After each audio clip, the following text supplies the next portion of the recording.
겨울방학 동안에 저희 대학에 와서 고급 물리학, 어드밴스드 피직이라고 하는 특별 강의를 좀 해주시겠습니까? 라고 하는 부탁을 받았습니다. 그래서 쾌히 특별 학기죠. 이런 겨울방학이니까 승낙을 냈어요. 몇 주 후에 다시 시카고 대학에서 전화가 왔습니다. 박사님, 아무래도 이번에 강의를 캔슬해야 될 것 같습니다. 왜 그렇습니까? 클래스가 너무 적습니다. 2명밖에는 등록하지 않았습니다. 이때 챈틀리스카 박사가 이런 대답을 했다고 그래요. 클래스가 작은 것은 전혀 상관이 없습니다. 그 두 학생, 등록한 학생의 인포메이션이 어떤지를 저에게 좀 알려주시겠습니까? 그리고 챈틀리스카 박사는 제가 강의를 그 학생의 인포메이션을 보고 하겠습니다. 그래서 그 겨울 동안 시카고의 겨울은 유난히 추웠다고 그래요. 굉장히 추웠습니다. 눈보라가 차가운 사나운 바람을 헤치고 시카고에서 2시간 동안 떨어진 거리에서 일주일에 이틀 동안 한 번도 빠짐없이 그는 계속적으로 겨울 동안 강의를 두 학생을 상대로 해서 했습니다. 그로부터 꼭 10년이 흐른 다음에 이 챈틀리스카 박사에게 강의를 받던 두 사람이 함께 노벨 물리학상을 받았어요. 한 사람은 챈농 양 박사라는 분이고 또 한 사람은 충도 리라라는 중국계의 미국 과학자들이었습니다. 그들은 수상의 자리에서 이런 말을 했다고 그래요. 결정적으로 우리가 이 상을 수상하게 된 이유는 우리 두 사람을 앞에 놓고 강의했던 챈틀리스카 박사의 강의 때문입니다. 다시 말하면 이 성실한 강의, 두 사람 앞에서 이 한 분의 강의가 10년이 지난 다음에 이런 아름다운 열매를 맺게 되었다 하는 것이죠. 오늘 우리가 읽었던 본문은 우리에게 너무나 친숙한, 낮에도 말씀을 나누었고 여러분들 우리가 듣는 말씀이죠. 달란트 비유입니다. 5달란트, 2달란트, 1달란트를 받았던 종들, 주인이 먼 나라로 떠나갔다가 다시 돌아와서 5달란트 남겼던 사람, 또 2달란트를 가지고 2달란트로 낚였던 사람에게 칭찬을 내리셨던 유명한 칭찬이 있습니다. 착하고 충성된 종아, 내가 작은 일에 충성했으니 더 많은 것으로 너에게 맡기리라. 여러분, 우리의 섬김이, 우리의 봉사가, 우리의 미션이 사명을 결산해 보면 우리의 결산은 어떤가요? 여러분의 삶의 장에서, 또 하나님 앞에 봉사의 장에서 내가 얼마나 내 신앙생활을 결산하면서 나는 얼마나 봉사를 어떻게 했는가, 결산을 어떻게 할 수가 있을까 하는 것이죠. 바울이 갈라디아서 2장 5절 이하에 보니까 성령의 열매를 가르치면서 5장 22절 23절 말씀 보니까 성령의 열매를 가르치면서 성령의 열매를 사랑과 희락과 오래 참음과 자비와 양성과 그 다음에 충성, 그 다음에 7번째 열매가 충성의 열매인데, 우리가 이 충성의 열매인데 우리가 예수 믿고 구원 받은 다음에 성령을 체험하고 그 다음에 주께서 친히 우리의 삶을 인도하고 다스리신다면은 우리의 삶에 나타날 중요한 열매 가운데 하나가 충성의 열매 혹은 신실함의 열매라고 성경은 가르칩니다. 오늘 우리는 우리에게 익숙한 이 본문의 비유를 통해서 이런 질문을 던져야 됩니다. 무엇이 이 칭찬을 받았던 종들 하여금 그들을 착하고 충성된 종이 되게 하실 수 있을까 하는 것이죠. 그것은 우리의 전 일생을 걸고 하나님 앞에 우리의 삶을 결산하는 그날, 여러분과 제가 충성된 종으로 나타나기 위해서 반드시 대답해야 할 중요한 질문입니다. 무엇이 여러분과 저를 충성된 종으로 만들 수가 있겠습니까? 그 첫 번째 중요한 것은 맡은 자의 의식이라, 이렇게 말할 수가 있습니다. 맡은 자의 의식 혹은 청지기 의식이라고 말할 수 있겠죠. 오늘 본문 14절 말씀을 다시 한번 읽어보면요, 14절 말씀으로 돌아와서 한번 읽어보도록 하겠습니다. 14절 말씀 한번 다 같이 읽어보겠습니다. 시작. 또 어떤 사람이 타국에 갈 때 그 종들을 불러 자기 소유를 맡김과 같으니, 그가 먼 나라를 떠나면서 자기 종들을 불러서 그들에게 자기 소유를 어떻게 했다고 그랬어요? 맡겼다고 성경은 기록하고 있습니다. 맡겼다 하는 거예요. 맡겼다. 종들 편에서는 주인이 맡겨주신 것을 여러분 관리하는 맡은 자들이었습니다. 맡았다는 말은 내 것이라는 것이 아니죠. 주인이 맡겨 놓았습니다. 그들은 관리하는 관리자에 불과해요. 요즘 말로 매니저에 불과합니다. 좀 더 고대적인 언어로 표현하면 그걸 우리가 청직이라, 스토어즈, 청직이라 그렇게 말합니다. 맡은 자라는 것이죠. 맡은 자. 얼마나 많이 맡았느냐, 그것은 오늘 본문의 중요한 포인트는 결코 아니에요. 뭐 5달란트 맡았느냐, 2달란트 맡았느냐, 1달란트 맡았느냐, 그것은 중요한 포인트가 아닙니다. 중요한 것은 맡은 것을 어떻게 관리할 수 있느냐 하는 것입니다. 5달란트, 2달란트 맡은 자와는 다르게 1달란트 맡은 그에게 여러분 제대로 관리하지 못했기 때문에, 적게 받았기 때문에 책망을 받은 건 결코 아니죠. 절대로 그건 아닙니다. 맡겨진 것을 제대로 관리하지 못했기 때문입니다. 왜 그랬을까요? 뭐 여러 가지 원인이 있겠죠. 그러나 본문에 푸는 열쇠 가운데 하나가, 우리가 본문에서 19절의 말씀을 한번 읽어보도록 합니다. 19절 말씀 다 같이 한번 읽어볼까요? 시작. 오랜 후에 그 종들이 주인이 돌아와 그들과 결산할세. 뭐 할 때요? 결산. 돌아와서 저희와 회개할세. 주인이 돌아오는데 성경은 오랜 후에 돌아왔다고 말합니다. 아마도 혹시 1달란트 맡았던 사람은 어떤 생각을 했을 가능성이 다분히 있는데, 주인이 떠난 후에 오랫동안 돌아오지 않으니까 아마도 주인은 영 돌아오지 않을지도 모르겠다. 그리고 맡겨주신 거에 대해서 전혀 책임의식을 상실했을 가능성이 없지 않아 있습니다. 저는 이 점이 매우 중요한, 강조되어야 할 주목이라는 사실, 포인트라는 사실을 생각해 보는데요. 왜냐하면 오늘 마태복음 25장에 전체를 읽어보면 선행하는 장이 25장 전에가 몇 장이죠? 24장이죠. 24장과 25장은 중요한 신학적인 주제, 기독교 교리에서 가장 중요한 주제가 집중이 되어져 있습니다. 그것은 예수님의 재림 사건, 종말론, 세컨드 커밍, 다시 말하면 주님이 다시 오신다 하는 사실을 설명하고 있는 겁니다. 24장을 우리가 기독교의 종말장이라고 그렇게 말합니다. 우리 기독교인이라면 주님이 재림하신다 하는 것을 우리가 쉽게 말할 수 있고 고백해야 합니다. 예수님이 재림하십니다. 그러나 우리 이론적으로, 논리적으로 또 두뇌로 고백하는 것과 마음으로 실제로 그걸 믿는 것은 조금 다릅니다. 정말 주님이 오실 것을, 다시 역사의 시간 속에 그분이 돌아오신다, 이 사실을 여러분 믿습니까? 믿으시죠? 더 중요한 것은 그렇게 사느냐 하는 거예요. 그렇게 사세요. 그분이 다시 돌아오실 것이라고, 따라서 내가 살아왔던 삶, 인류의 모든 역사는 여러분 그분 앞에 반드시 심판되는 그날이 있다고 있는 사실을 내가 참으로 믿는다면, 참으로 내가 그걸 신뢰한다면 우리의 삶은 좀 달라지지 않겠습니까? 우리가 기독교 신앙을 가리켜서 종말론적인 신앙이라고 말합니다. 종말론적인 신앙. 이 종말론적인 신앙, 이 종말론적인 신앙이란 말은 세상은 반드시 끝난다. 그래서 끝나니까 다 그만두자, 그런 얘기는 아니죠. 가정도 등지자, 기도원으로 올라가자, 이걸 종말론적인 신앙이라고 말하지는 않습니다.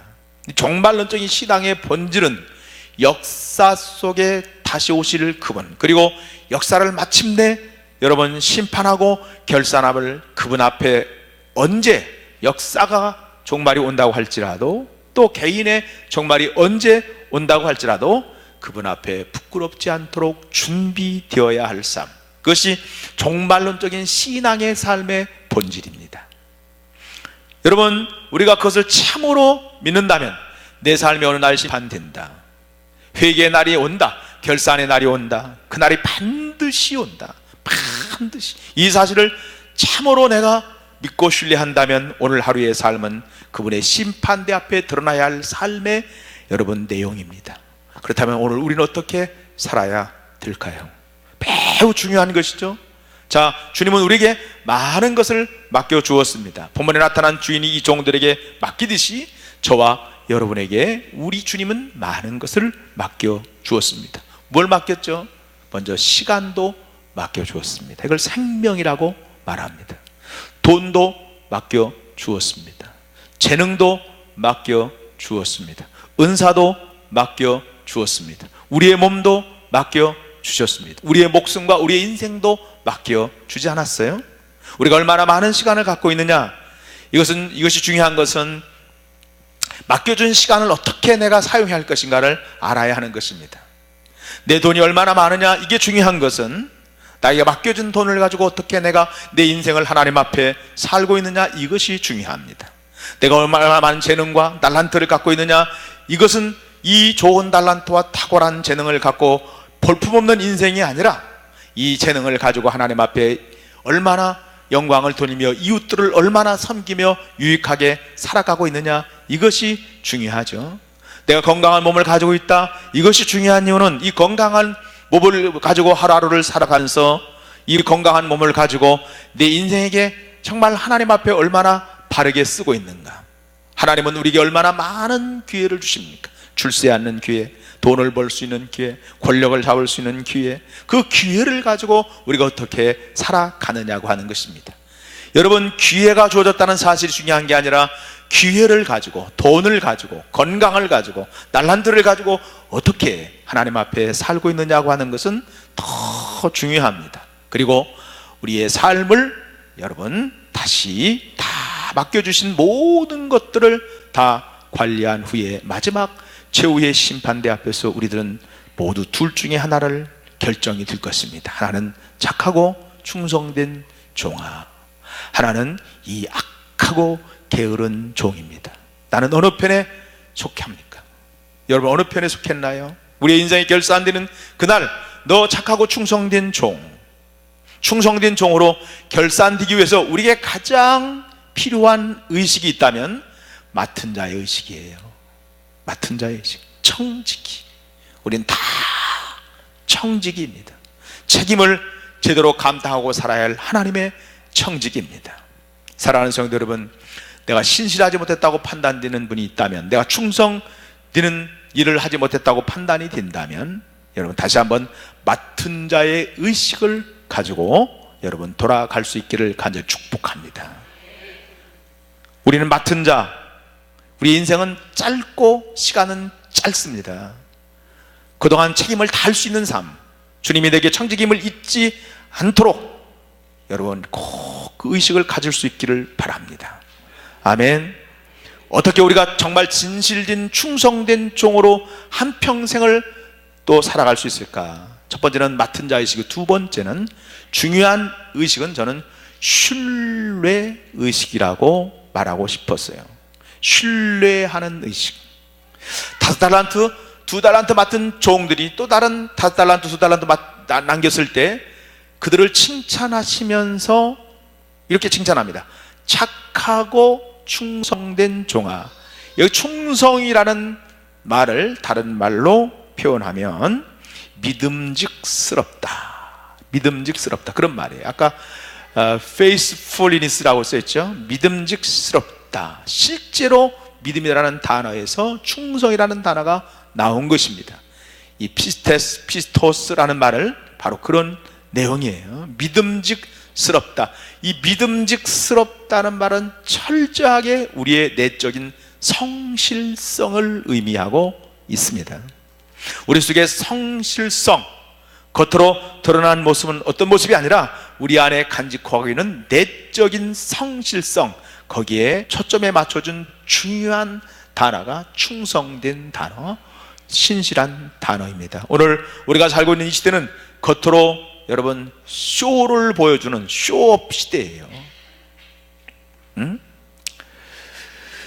뭐 이게 제가 들은 얘기인데 사실인지는 모르지만은요, 누가 뭐 꾸며낸 얘기 같아요. 어떤 자매 하나가 비서로 취직하려고 어떤 사무실에 갔습니다. 마치 벤처기업 같은 젊은 사장이 조그마한 사무실을 하나 만들고 사람을 모집한 거예요.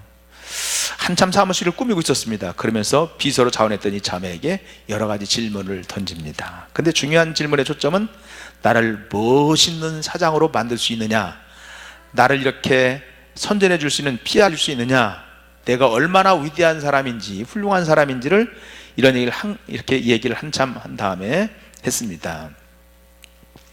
그런데 그런 얘기를 하는데 이제 사무실에 누가 노크를 해요.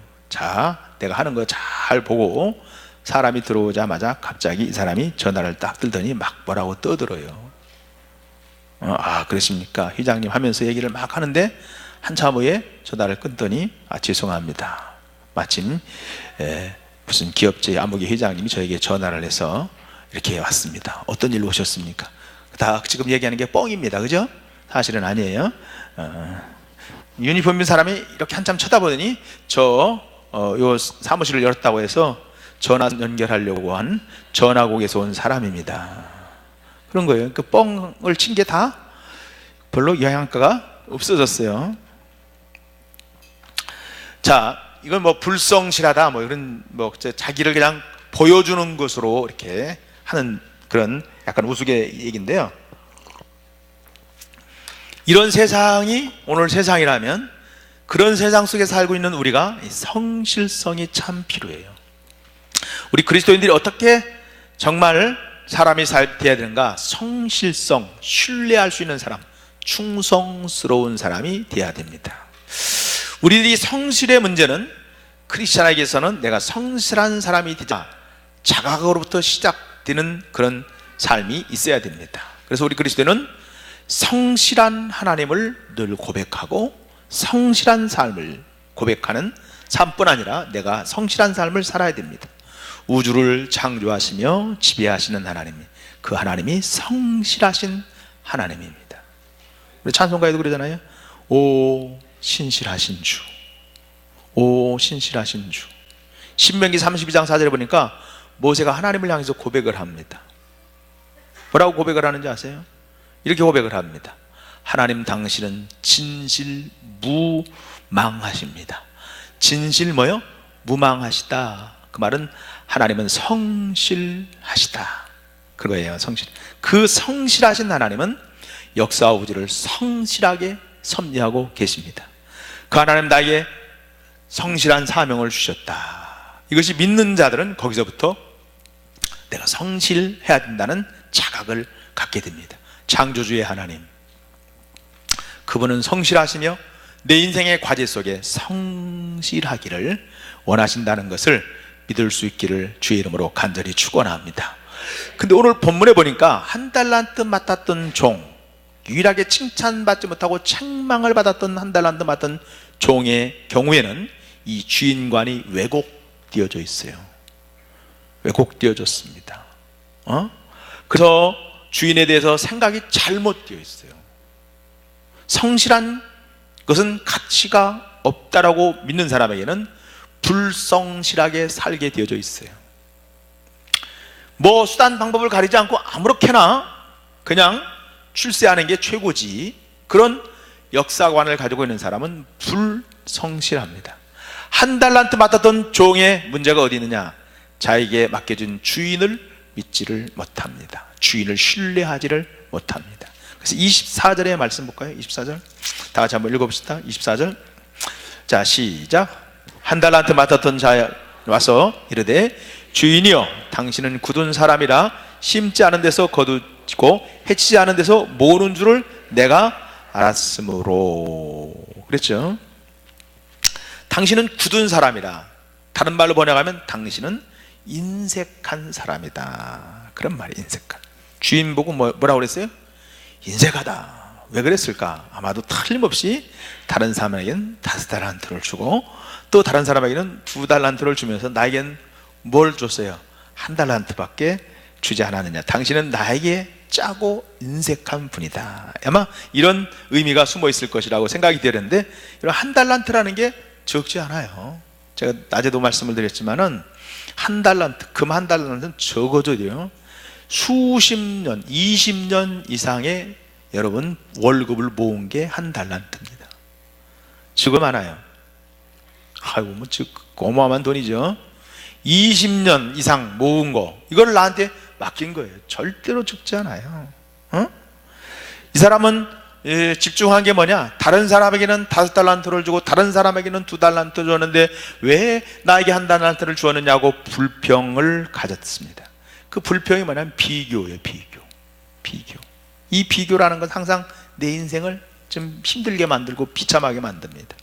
비교하면 저는 늘 즉각적으로 떠오르는 얘기가 하나 있는데, 아마 이런 얘기를 아마 여러분 들어봤을 거예요. 미국의 어떤 도시에, 지방 시골 도시에 목사님 한 분이 교회에 부임을 했는데, 부임해 보니까 그 교회 안에 아주 깡패 같은 형제가 있어요. 깡패 같은. 그 교회를 나와요. 아주 불량하고 사람들을 못 살게 구는, 그 빼앗고 행패를 부리는, 그러면서도 교회를 안 나왔으면 좋겠는데 꼭 인간이 교회를 나옵니다. 근데 그 형제가 있었다고 그래요. 근데 형이 죽었어.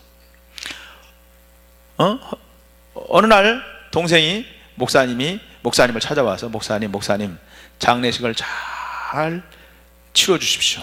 목사님이 새로 부임했으니까 여러분 새 교회도 지어야 되지 않습니까? 제가 뱅크 체크 빈 수표를 줄 테니까 목사님 여기 목사님 필요한 만큼 적으시면 제가 그대로 제가 다 드리겠습니다. 대신 저희 형님 장례식을 잘 지내시기 바랍니다. 근데 조건이 하나 있습니다. 조건. 목사님 장례식에 설교하시죠? 주례 설교를 합니다. 할 때 형님에 대한 얘기를 좀 잘 해주십시오. 잘 해주십시오. 그리고 꼭 이 말을 해줘야 됩니까? 다른 말은 아니가 우리 형님은 성자 같은 분이었다.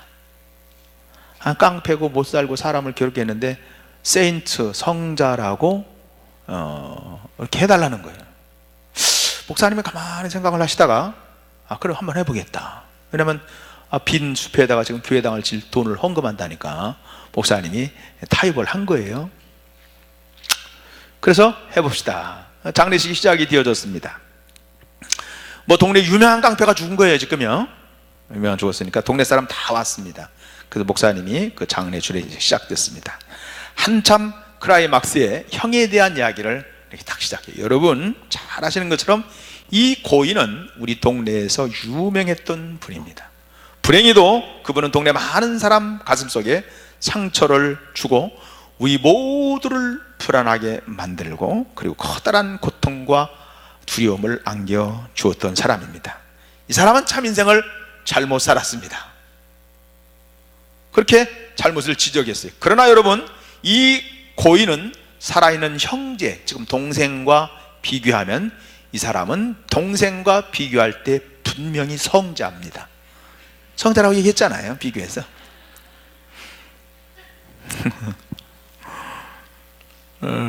비교하기 시작하면 여러분 인생이 이제 복잡해집니다. 그죠? 뭐 썰렁하죠? 비교 얘기하다 보니까 이렇게 나왔는데요. 저는 이 2달란트 맡았던 종도 만약 비교했다면 불평할 소지가 얼마든지 있죠. 왜? 자기는 5달란트 못 받았잖아요. 이 세상에는 항상 나보다 더 많이 가진 사람이 늘 존재합니다. 우리 시대가 자꾸 불평, 불만, 뭔가 기성세대에 대해서 분명히 많은 게 무슨 의식이 많아요? 비교의식 때문에 많습니다. 사실은. 기본적인 어떤 삶은 많이 충족이 됐는데도 더 불평이 많은 이유는 뭐가 많아요? 비교의식이 많고 우리의 추구하는 그 기준이 굉장히 높아졌죠. 그렇죠? 굉장히 높아졌어요. 우리 교인들도 한 15년, 20년 전만 해도 30평 아파트 사는 사람 거의 없었어요. 거의 없었어요. 응? 그러니까 지금은 뭐 30평 산다고 두고 자랑할 수도 없고 그런 시대니까 지금은 많이 기대치가 높아져요. 그래서 자꾸 비교를 하게 되어집니다. 우리가 비교를 하지 않고는 살 수는 없어요. 우리 기본적으로. 그렇지만은 항상 나보다 많이 가지고 나보다 잘나고 나보다 더 풍성한 사람 많이 거기다 자꾸 초점을 맞추면 자꾸 내가 비참해지고 열등감에 빠지고 불평이 생깁니다. 우리가 거기에 자꾸 맞추지 말고 누구를 바라봐요? 하나님만 바라볼 수 있기를 바랍니다. 하나님이 나에게 이것을 맡겨주셨다. 나를 나보다 더 잘 아시는 하나님, 내가 이만큼 관리할 수 있다고 믿었기 때문에 주께서 나에게 이만큼 맡겨주신 그 주님을 바라보고 자기에게 주어진 인생의 미션 앞에 성실했다면 여러분 얼만큼 달라졌을까요? 이게 바로 신뢰의 의식이에요. 하나님을 신뢰하는 의식, 그리고 그 하나님이 맡겨주신 나의 삶에 대한 가능성을 또한 신뢰하는 믿음, 여기서부터 우리의 성실성이 시작이 될 줄로 믿습니다. 어떻게 우리의 인생을 다 살고 살아계신 주님의 역사 앞에, 심판자이신 그분 앞에 충성된 종으로 또 쓸 수 있을까요? 그것은 신뢰의 의식이에요. 인생을 너무 부정적으로, 비판적으로, 불평적으로 여러분 보지 마시고, 비교의식 그런 거 보지 마시고 늘 우리의 신뢰하는 하나님이 나에게 이걸 맡겨주었다, 신실하신 하나님. 저는 모세가 그런 사람이었다고 생각해요.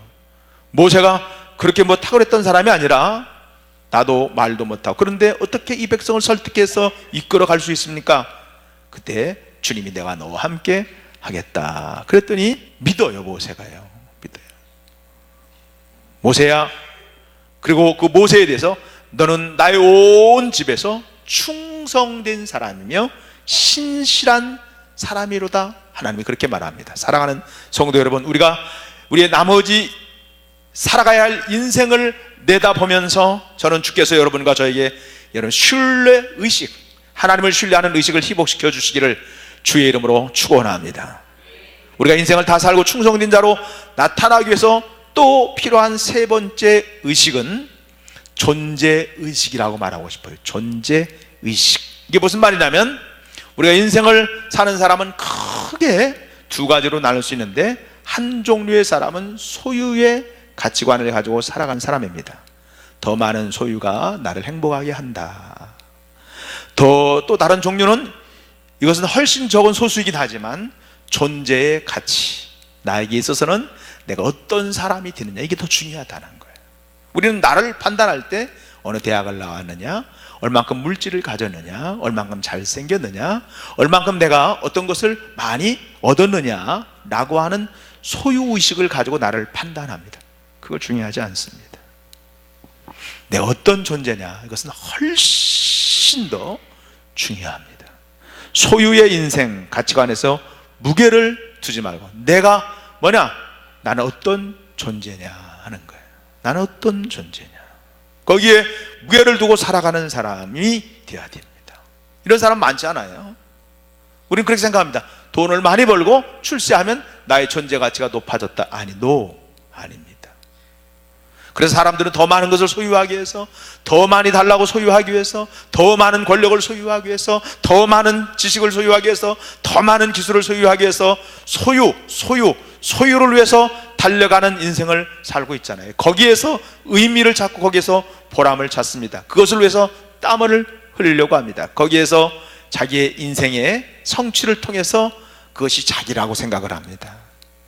그러나 그게 아니라, 소유만 있는 게 아니라 우리는 내 인생을 살고 난 다음에 내가 어떤 사람이 되었느냐 하는 거예요. 내 인생이 어떤 사람이 되었느냐, 이거 참 중요해요. 저는 이 본문에 5달란트, 2달란트 맡았던 사람이 칭찬을 받은 이유는 반드시 5달란트 맡은 사람이 꼭 5달란트를 남겼고, 2달란트 맡은 사람이 2달란트를 남긴 것은 사실이지만은 그것 때문에 칭찬하셨다 생각하지 않아요. 주께서 보셨던 것은, 원인은 뭐냐면 착하고 충성된 그거예요. 그 퀄리티가 뭐냐, 충성의 칭찬의 퀄리티가 뭐냐, 내용이 뭐냐면 어떤 질적인 충성, 착하고 충성스러운 내 종들, 그리고 뒤에 뭐냐면 작은 일이라고 그랬어요. 작은 일에 충성했다 하는 거예요. 여러분, 한 달란트 가지고 20년은 살 수가 있습니다. 20년 된다니까. 5달란트 여러분 가지고 있다면 100년을 살 수 있을 거예요. 5달란트는 어마어마한 것이죠. 그러니까, 그러나 주님은 어마어마한 것을 가지고 어마어마한 걸 남겼다 이렇게 말하지 않고 작은 일이라는 거예요. 작은 일.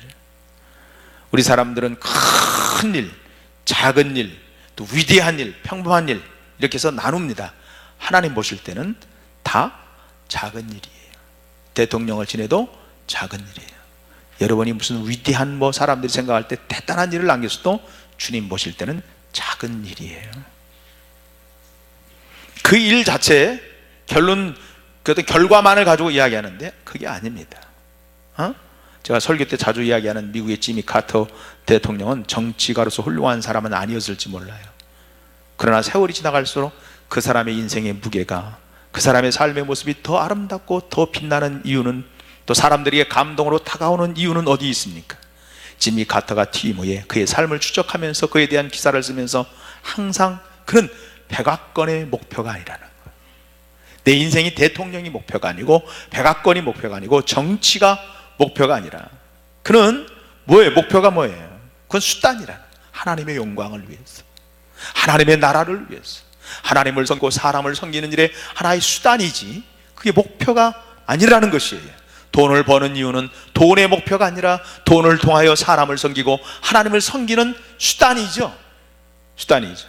그 섬김의 한 과정에서 백악관의 자리가 주어졌을 따름입니다. 그러니 백악관 나와도 아무 괜찮아요. 저는 오늘 박근혜 대통령도 대통령이 탄핵이 됐지만은 대통령이 탄핵이 돼서 억울하다 그렇게 생각할 수도 있어요. 개인으로 볼 때는 눈물이 날 일이죠. 그러나 그가 섬기는 모습으로 신앙 안에서 하나님 안에서 찾는다면 내가 다른 방향으로 하나님을 주님의 수단이 있죠. 수단. 대통령이 목표가 아니다. 그러면 훨씬 마음이 가벼울 거예요. 치유가 돼요. 다른 세상의 방법으로는 치유가 안 되죠. 어떤 상황이 있을지라도 그걸 가지고 하나님과 사람을 섬기는 수단으로 사용한다면 nothing, 아무 문제가 없어요. 또 다른 모습으로 하나님 섬기면 됩니다. 그가 조지아주로 왔을 때 조그마한 교회로 다시 돌아와서 거기서 옛날처럼 미국의 대통령이고 백악관의 주인이었던 그 사람이 옛날처럼 다시 주일학교 교사를 해요. 봉사자로, 그의 부인은 교회 청소로, 로잘린 여사는 함께 한 달에 한 번씩 교회 대청소를 꼭 합니다. 그럼 대통령이, 세계적인 대통령을 지낸 사람이, 그리고 주일학교 어린 몇 명의 노릇을 가르칩니다. 그래서 구경 오는 사람이 더 많대요. 대통령이 그렇게 하니까. 어떤 데는 교회 교인들보다 구경 오는 사람이 더 많아진대요. 그분이 또 한 달에 한 번씩은 헤비타트라고 아시잖아요. 헤비, 홈리스 피플, 그 집이 없는, 여기 도구에도 있죠. 저쪽 목천에도 지금 전도서 다 있는데 그런 이야기를 합니다. 그 자기 어떤 상황이 있을지라도 자기의 삶을 섬기는 자리에 수단으로 생각해서 쓰는 것입니다. 사랑하는 성도 여러분, 오늘 여러분 꼭 기억하시기를 바랍니다. 내가 어떤 존재가 되는가 참으로 중요함을 여러분 기억할 수 있기를 예수 그리스도의 이름으로 간절히 축원합니다. C.S. 루이스라는 사람이 그런 얘기를 하는데요. 그 사람은 뭐냐면 우리 인생을 우리가 어떤 것을 소유한 게 중요한 게 아니라 하나님 앞에 섰을 때는 그런 것은 다 없어진다.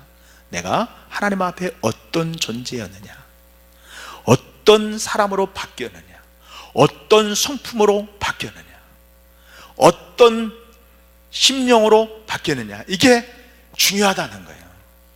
그래서 하나님 앞에 갈 때는 내 소유를 시작한 게 아니라 존재를 통해서 하나님 앞에 쓴다는 거예요. 존재를 통해서, 하나님의 은혜를 통해서 여러분이 그래서 변화를 받아야 됩니다. 변화를 받아야. 사랑하는 성도 여러분, 우리가 인생을 다 살고 난 다음에 하나님, 심판 주신 하나님 앞에서 내 인생을 결산할 때 주께서 여러분을 향해서 이렇게 말할 수 있겠습니까? 착하고 충성된 종들이여, 너는 작은 일에 충성을 했구나. 여러분, 내 인생을 걸 수 있는 그 작은 일을 발견했습니까? 그리고 작은 일, 성취 자체보다도 그 작은 일을 이루어 나가시는 하나님 앞에서 내 신실한 인격의 변화, 그 자체에서 내 삶의 행복을 느낄 수 있는 조용하지만은 착하고 충성된 종의 인생을 하나님 앞에 드리는 신실함의 열매, 충성의 열매가 우리의 삶에서 준비가 되어 있나요? 우리 모두가 하나님 앞에 신실한 종으로 충성된 삶으로 섬김의 열매로 하나님 앞에 드려질 수 있기를 주님의 이름으로 간절히 축복합니다.